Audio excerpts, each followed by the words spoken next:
औज़ुबिल्लाहिमिनश्शैतानिर्रजीम बिस्मिल्लाहिर्रहमानिर्रहीम।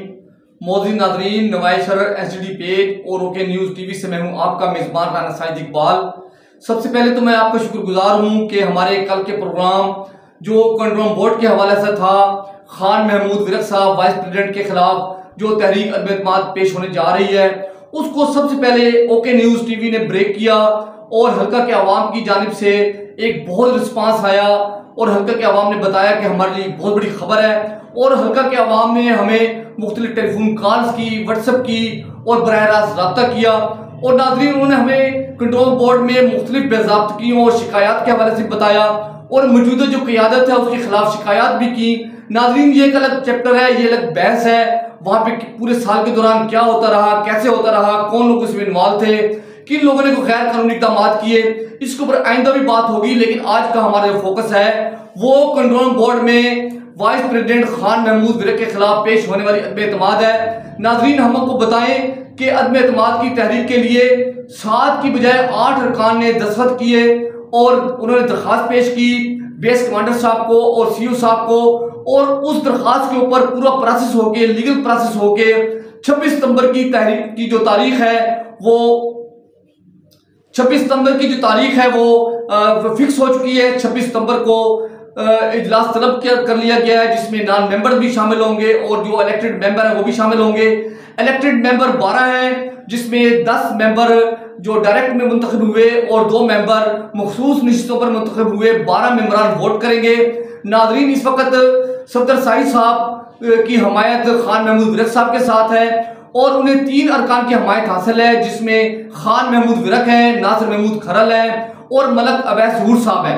मलक अवैस ज़हूर का ताल्लुक पीटीआई से है और अब वो मुस्लिम लीग नून के जो कैंडिडेट हैं या उनके जो लीडर हैं सफदर साहिद साहब, उनकी हमायत कर रहे हैं। और इनकी पूरी कोशिश है सफदर साहिद साहब की, वो खान महमूद विरक साहब की, कि किसी तरीके से इस अदम एतमाद की तहरीक को नाकाम बना दिया जाए।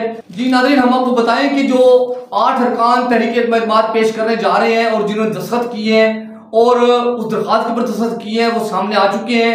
और उन्होंने अलग अवाम दोस्त इत्तेहाद के नाम से एक ग्रुप बनाया है और उनका कहना है कि हम अपने कंट्रोल बोर्ड के एरिया में कोई सियासी मुदाखलत बर्दाश्त नहीं करेंगे। अरकान किसी सियासी धड़ेबाजी में या किसी सियासी जमातों में तकसीम नहीं होंगे।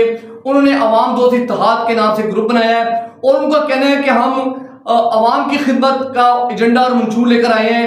अवाम दोस्त ग्रुप का जो यकनुकाती एजेंडा है वो अवाम की खिदमत है, अवाम की जो मसाइल उनका हल है। और वो उनका कहना है कि हमें 1 साल के दौरान धोखा दिया गया और 6 माह के लिए मुंतखब होने वाले मेंबर ने अपनी मुद्दत से ज्यादा काम किया और गैर कानूनी इक़दाम किए।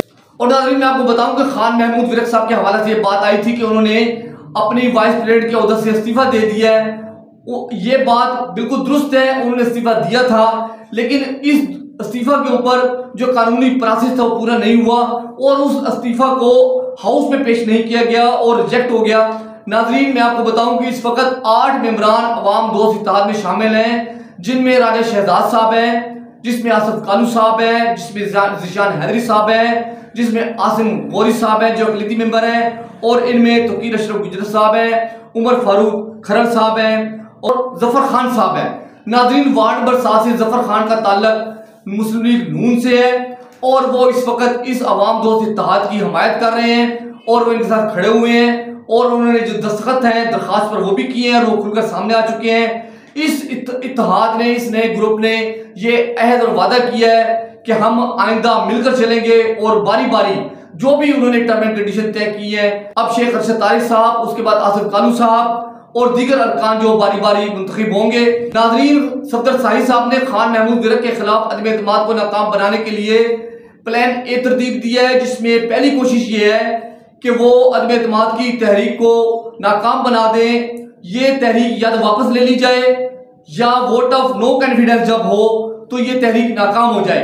उसके लिए वो मुख्तलिफ अरकान से राब्ते कर रहे हैं, मुख्तलिफ ऑप्शन पर गौर कर रहे हैं। एक ऑप्शन उनके इस्तीफा की भी है, खान महमूद के इस्तीफा की भी ऑप्शन है कि वो इस्तीफा दे दें। और प्लान बी में ये बात शामिल है कि अगर खान महमूद विरक के खिलाफ इस्तीफा हो जाए या वोट ऑफ नो कॉन्फिडेंस हो जाए तो प्लान बी के तौर पे वो नासिर महमूद खरल को बतौर उम्मीदवार अपने सामने लाना चाहते हैं और उनकी मुख्तलिफ अरकान से बातचीत चल रही है। नाज़रीन, हम आपको बताएं कि मुस्लिम लीग नून के जो मेंबर हैं बिलाल खालिद वड़ैच साहब, वो बहुत अहमियत हासिल कर चुके हैं। वो जो मुस्लिम लीग नून की अंदरूनी जो सियासत है, अंदरूनी जो ग्रुपबंदी है, उसमें वो सफदर शाही के खिलाफ है और वो अब्दुल्ला ढल्लू साहब और MP डॉक्टर लियाकत अली खान के साथ है।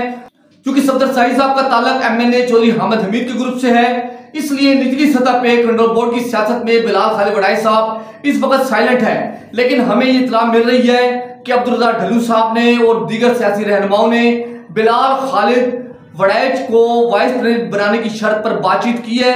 लेकिन अभी जो अवाम दोस्त इत्तेहाद है, उन्होंने इसका रिस्पांस नहीं दिया और उनका कहना है कि इब्तदाई दिनों में बिलाल खालिद को वाइस प्रेसिडेंट बनाने की बात हुई थी, लेकिन उन्होंने इनकार कर दिया, जिसके बाद अभी गुंजाइश नहीं है। लेकिन मैं देख रहा हूं कि शायद सफदर शाही साहब के पास ऐसी गुंजाइश पैदा हो जाए या अवाम दोस्त इत्तेहाद अपने फैसले पर नजरसानी कर ले, क्योंकि जो सफदर शाही साहब हैं वो अपनी किश्तियां जला चुके हैं और अपने इत्तेहाद को और अपनी सियासत को बचाने के लिए वो हर मुमकिन कोशिश करेंगे।